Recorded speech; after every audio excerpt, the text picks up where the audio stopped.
Thanks for joining us from the Ohio AgNet, voice you know with the news you trust studio, sponsored by Grain Equipment Company, where innovation meets execution. I'm Dusty Sonnenberg.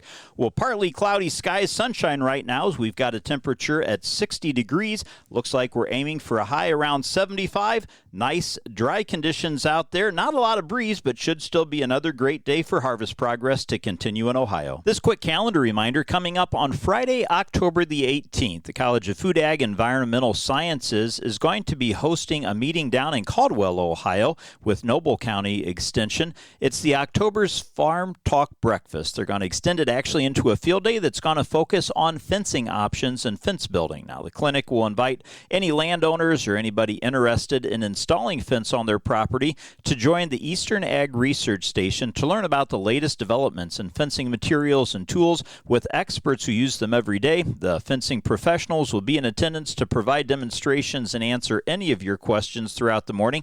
The program starts at 8:30 in the morning with a free breakfast. There'll be presentations starting at 9, and then the discussion will go on throughout the morning. They do ask that you RSVP by October the 15th. You can call 740-305-3173 or check out noble.osu.edu for more information. Taking a look at your agricultural headlines, some federal drought relief policies may actually leave some farmers out to dry when we take a look at the actual U.S. Drought Monitor and the policy. Now, since 1999, the U.S. Drought Monitor has quantified drought across the country by using dozens of different data inputs and the consultation of hundreds of experts and stakeholders. Drought Monitor authors produce an updated map every week that ranks drought conditions county by county on a scale of D0 to D4, with that D4 being the worst. Now, the U.S. Drought Monitor's website states it does not recommend using it to infer specifics about local conditions. However, many farmers rely on it to tell the government when local conditions require support from the federal government. Now, one of those is the Livestock Forage Disaster Program. Under the Livestock Forage Disaster Program, livestock producers are eligible for some relief if a part of their county reaches at least D3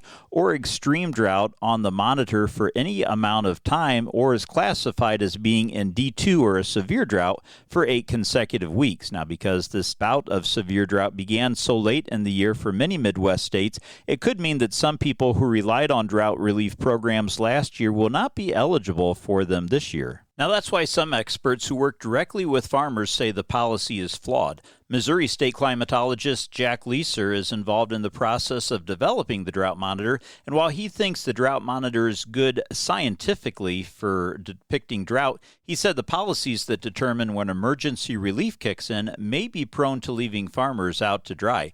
For one, he said there's the issue of how long a drought must be reflected on that monitor before the eligibility would start. The second issue is the monitor's resolution. While the makers of the Drought Monitor try to reflect accurate drought conditions, they cannot always capture everything at the neighborhood or at the farm scale. Now, that Drought Monitor was created years before relief programs were that it existed, and experts at the National Drought Monitor were not consulted about how it should be applied to policy. Now, if stakeholders think the Drought Monitor is missing something, they can report what they're seeing on the ground. Iowa State climatologist Justin Gilson said he receives calls from farmers weekly at the monitor does not reflect conditions on their farm.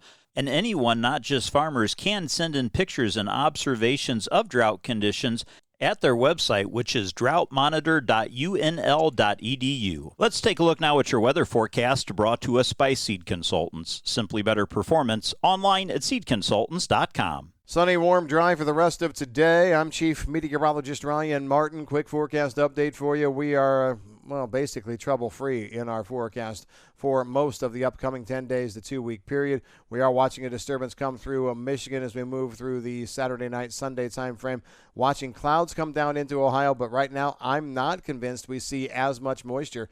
Keeping an eye out still for eastern parts of the state. I won't rule out a 1/4 inch or so, but looks like the most moisture is going to stay a little bit farther north. If that happens, we have wide open harvest conditions all the way through next week. I'm looking at sunshine and above normal temperatures, good dry down.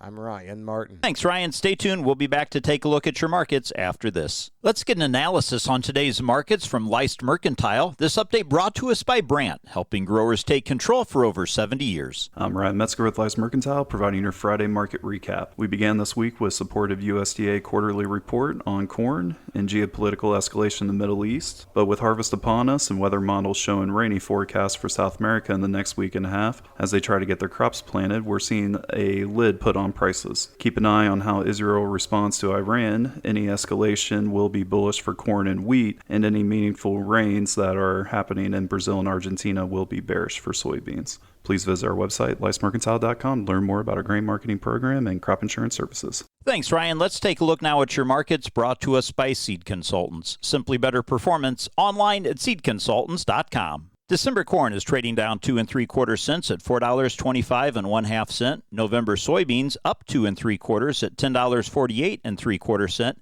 And wheat for December trading down 8 1/4 cents at $5.95 1/4 cents. October live cattle trading up 30 cents at $186.30. October lean hogs trading 22.5 cents higher, $84.40. You're listening to the Ohio AgNet.